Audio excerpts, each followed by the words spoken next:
In today's tutorial, I'm going to show you how to make this lusciously thick and warm bulky spruce hat with the faux fur pom-pom on the top.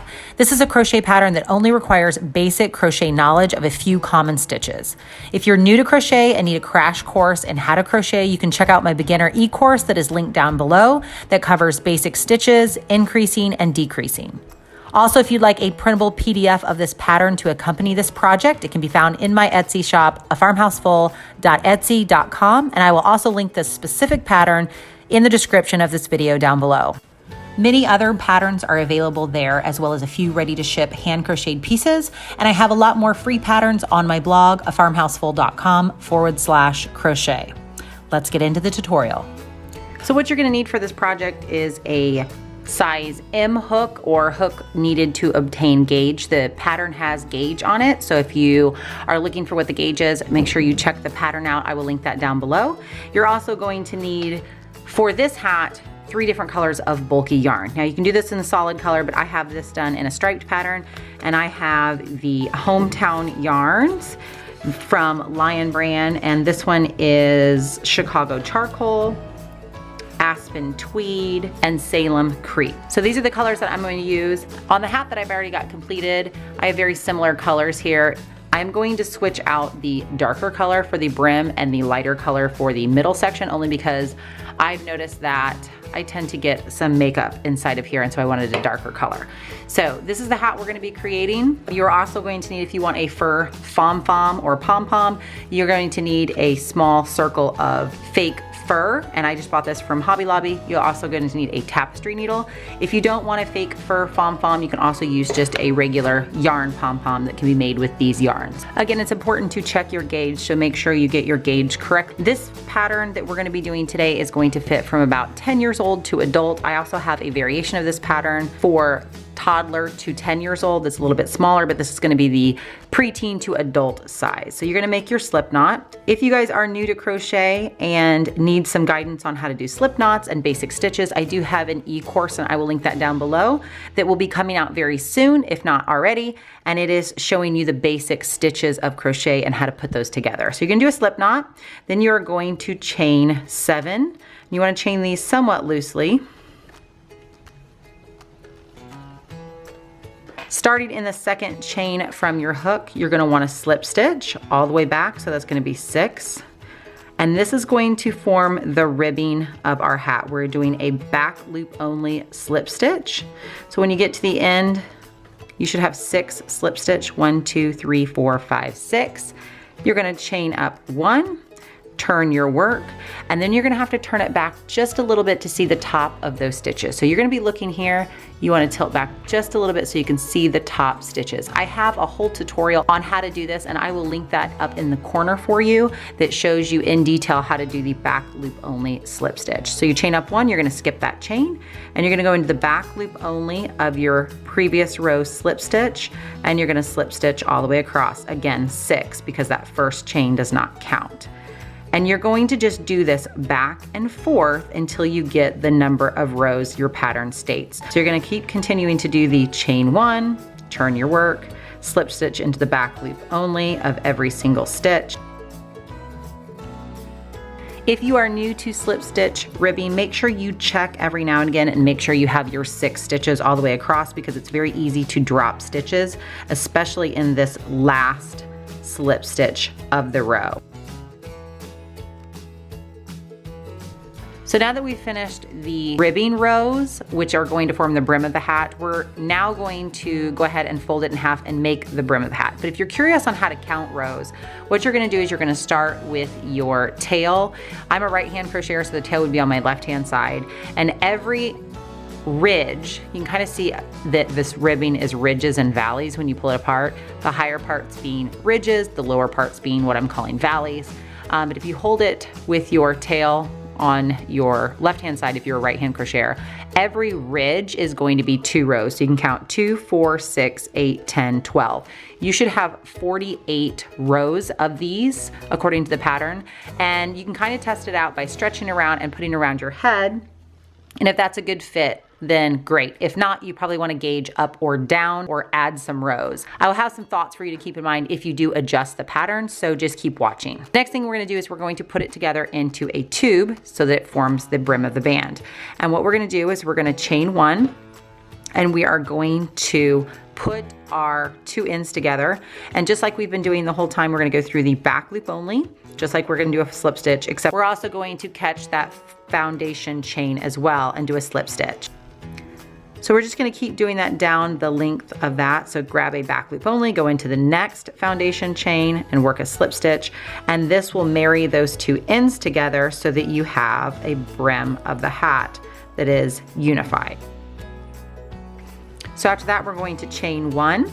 And then again, if you see the ridges and the valleys, each valley has 2 little loops in it. And that's what we're going to work into. So this is our valley. You can see there is a loop here and a loop here. And it's hard to see with darker yarn, but they're right there and there.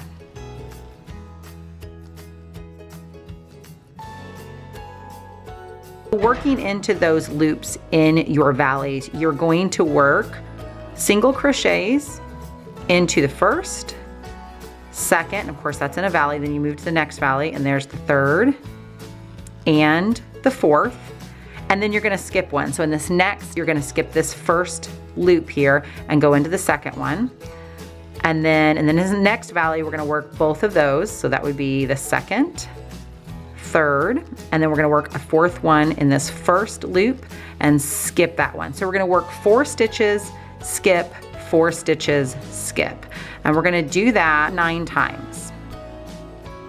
So after you're almost around, after your last 4 and your skip one, you should have 3 stitches left, because if we're doing 4 and then skipping one, that's 5 stitches. 5 stitches times 9 is 45, and we should have 3 more left to make the 48 rows. So we skip that one, and we're gonna work our last 3 single crochets of that same pattern into these last rows here. So we had 36, this is 37, 38, and 39. Now, if you adjust this pattern, I want you to keep in mind that you always have to have an odd number. You have to end on an odd number. So if you don't, if you've adjusted this pattern to create something different and you end on an even numbered stitch, make one up, go back and add one in somewhere so that you have an odd number, because it's going to be very important to have that odd number when we go into our next step. So what we're going to do next is we are going to start our hat process and making the pattern that we're doing. So in this hat, as you can kind of see, there's some texture to it. It's not a straight crochet. You see these little lines here that are diagonals to one another. This is what I'm talking about here.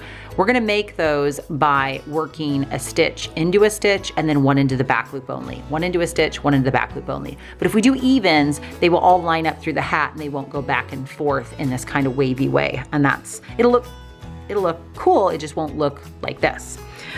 So what we're gonna do is we're going to start that pattern now. In this pattern, we're not going to join rounds. We're actually just gonna mark the end of it. Now you can use a stitch marker. I just tend to use a piece of contrasting yarn and put it right there before I move on. Make sure you're not gonna crochet into the chain up, but you wanna single crochet into this first single crochet of the round. And then in this next one, we're gonna crochet in just the back loop only. So you have the front loop, the back loop. Normally you go under both. We're just gonna go under the back loop. That's gonna give us that line across there that we saw here, these little lines that you see there. That's gonna give us that texture. So we're gonna crochet in the back loop only, and then we're gonna just keep going around. Both loops, back loop. Both loops, back loop, until you get all the way around.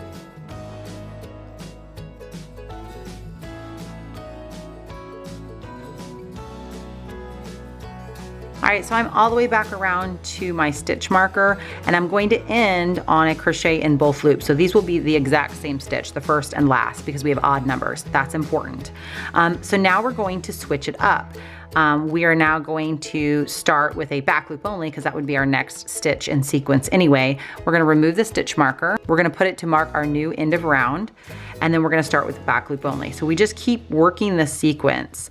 And what you'll notice is, and this is how you can correct yourself too if you accidentally miss a stitch, is that for every stitch worked in the back loop, you can see that this stitch right here, this next stitch was worked in the back loop. See, it's kind of hidden behind there, and that line down there shows you that it was worked in the back loop because you can see the front loop. Since this one was worked in the back loop, this one now is going to be worked in both loops, so they're going to alternate. The next stitch was obviously worked in both loops of the previous row, so this one that we're going to work above it is going to be worked in the back loop.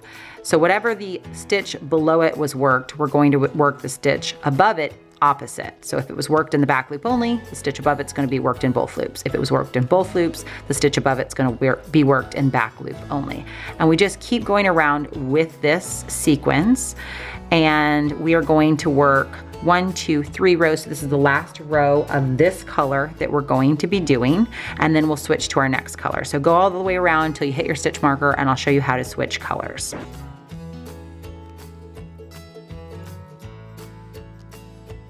All right, so we've gotten all the way around. Again, we've ended the row on the same that we started the row on, but now we have to join our next color. So now we're actually gonna join the row. Now, if you were going to do a solid color hat, all in this just textured, you just keep going. But if you're going to switch colors, what you're gonna do is you're gonna remove your stitch marker. What you're gonna do is you're gonna actually slip stitch, but instead of using the color that you have, you're gonna use your next color. So our next color is this tweed color. So you're gonna take your tweed color and you're gonna pull it through as your slip stitch. You're gonna pull this last color tight, and you're gonna chain up with the working yarn. Now this next stitch, because we ended and started the row with a back loop only, is going to be worked in both loops. And then go back to your pattern, working in both loops, then working in the back loop only. So what you'll notice is that these little loops will start to be diagonal. So we have a loop here, and then we have one here and here. It's harder to see in the darker yarn. It's much easier to see in the lighter yarn. But if you start seeing that your loops are stacked on top of one another, it's because you're working the same stitch in the one below. So make sure you keep alternating your pattern. And then you're going to do this for the next number of rows. And then when you switch into your next color, you will do it exactly the same. We're gonna be working 7 rounds in this middle color here, and you can choose whatever color you want for that. But we're gonna be working 7 rounds in that. So in between those 7 rounds, do not join, just mark with a stitch marker. And when you get to the end of your 7th round, then we will do the same thing, and I'll come back and show you again how to switch colors there. I am now at the end of my 7th row of my second color, and I'm ready to color change again. So I'm gonna remove my stitch marker. And in this one, my last stitch was in both loops, so I'm going to be working in the back loop only. But first, I'm gonna slip stitch into both loops with the new color, and then I'm gonna pull that color tight. With the working yarn, I'm gonna go ahead and chain 1. And then again, since the last stitch of that last round was in the both loops, we're gonna go into the back loop only, the opposite of whatever the last one was, and work a single crochet, and then we're gonna go into both loops and work a single crochet, back loop only, work a single crochet, and continue on with this pattern for the next couple of rows. Now I've done my first row in the new 3rd color, and again, we're not going to join when we're working the same color into the next round. We're just gonna add our stitch marker, and my last stitch was in the back loop. So again, we're gonna continue the sequence with the same pattern. Make sure you don't accidentally crochet into this chain up, that you actually go into the first true single crochet. So we're in the back loop, we're gonna go into both loops, into that first stitch, and go back into our pattern. Back loop, both loops. Back loop, both loops. So at this point, I have got my ribbing, 3 rows, 7 rows of my middle color, and I'm only going to do 6 rows of my 3rd color because I'm gonna start to decrease. Now decreasing brings the hat in, so I'm gonna do 1 more row than that. I've got 2 rows of decrease, so I'm gonna stop at row 6 so that we have 7 and 8 of our decrease row. And I'm gonna show you how to finish this hat off. We're going to work in both loops only all the way through because we're going to be skipping stitches. And when we skip a stitch, it gives us the same look of this bar as it would if we crocheted in the back loop only. So we're simply going to skip this first stitch, single crochet into the next. Skip, single crochet. You're gonna do that all the way around.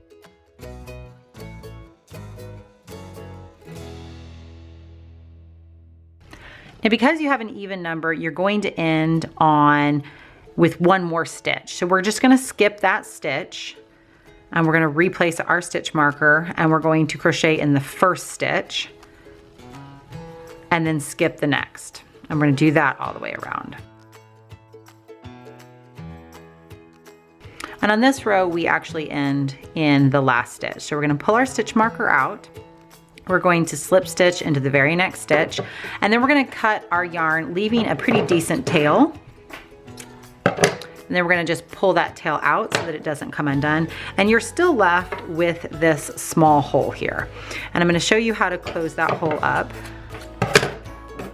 so that we can close the hat. So what you're gonna do is you're going to take your tapestry needle, and I am not a fan of plastic tapestry needles. I just think that they don't do a great job, but I do love these metal wide-eyed tapestry needles. So I'm gonna take my tapestry needle and I'm going to thread my yarn through. And with this thicker yarn, sometimes it's a little bit difficult to do that. Then I'm going to basically do a drawstring stitch. So I'm just gonna go in and out the stitches all the way around so that I can drawstring this close tightly.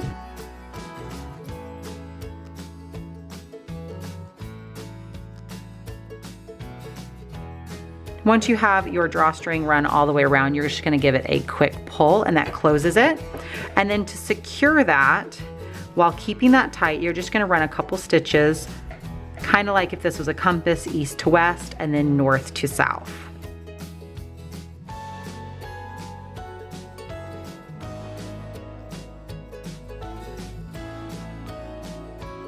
And on your last stitch, leave that loop. So don't pull it all the way tight. Put your yarn through that loop and then hold the loop that you just made while pulling the loop, the first loop tight, and go one more time through that loop, and that creates a knot, and then you're gonna weave in this end.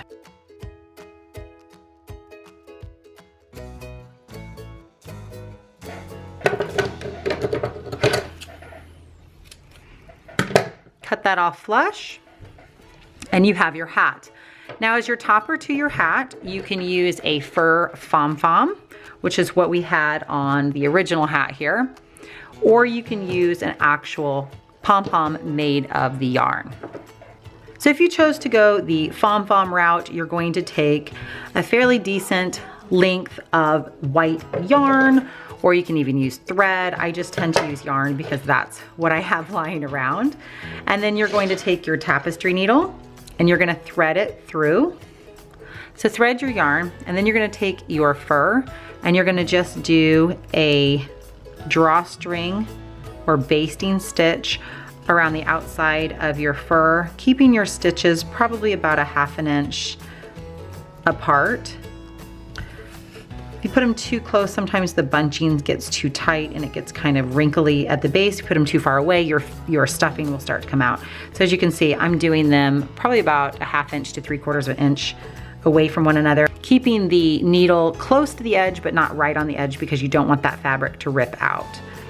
And you can do this with a smaller needle. It actually is a little bit easier to do. But again, I usually have my tapestry needle handy in my crochet case, so that's usually what I use.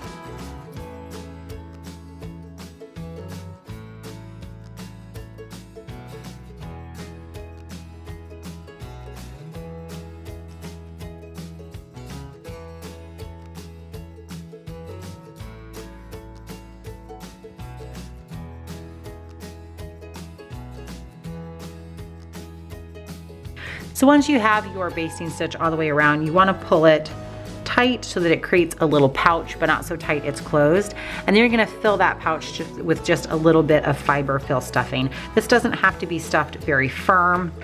It just gives your pom-pom or your pom-pom a little bit of extra floof to it.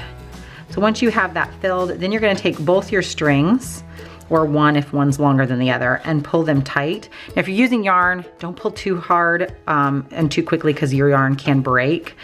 If you're using a stronger thread, then you can pull a little bit tighter, but kind of pull slowly. And then you're just going to make a square knot.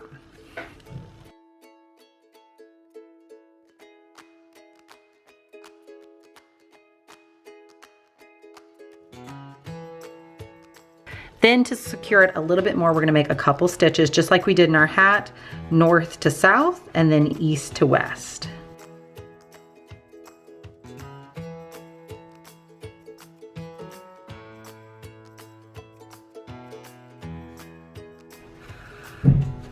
And then again, you're going to finish with a square knot.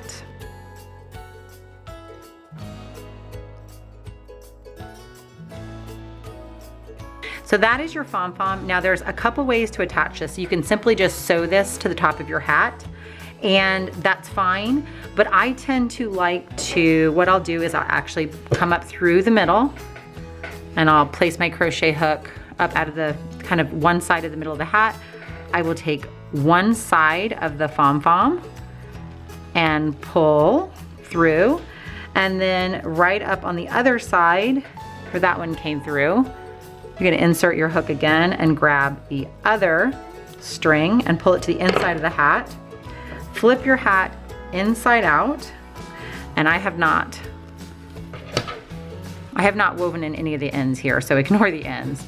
And then I'm actually going to tie it in a bow. Now the reason that I do it this way is because it allows me to remove this fur pom-pom off my hat if I ever need to wash the hat. Now you probably can wash these fur pom-poms, but I'm not sure how well they'd hold up. Make sure you leave your tails long enough in here that you can reattach after washing, and you can even double knot this if you want, but that's a way that you can attach it where it's actually detachable. You can also use different colored pom-poms so you can change up the color of it. Make sure you weave in your ends, which would be these right here, and once you do that, your hat is ready to wear. Now, if you're going to do a yarn pom-pom on the top, you're gonna do the same steps, except you're gonna use the yarn that you used for your hat to create a pom-pom and then attach it in the same way. Again, having that pom-pom detachable keeps that intact a little bit better. These hats can be washed and dried, no problem. These are a little bit more tricky to get to turn out right if you wash them and dry them. Same thing goes for the yarn pom-pom. Sometimes the little strings can come out of those. Make sure you tie this really tight. Sometimes it loosens up over time, so you can go in there and pull those strings and tighten them up. Or like I said, you can just sew them on if you're not worried about them. This one has been sewed on, and I've worn this hat over and over again, and it's been fine and it's held up fine.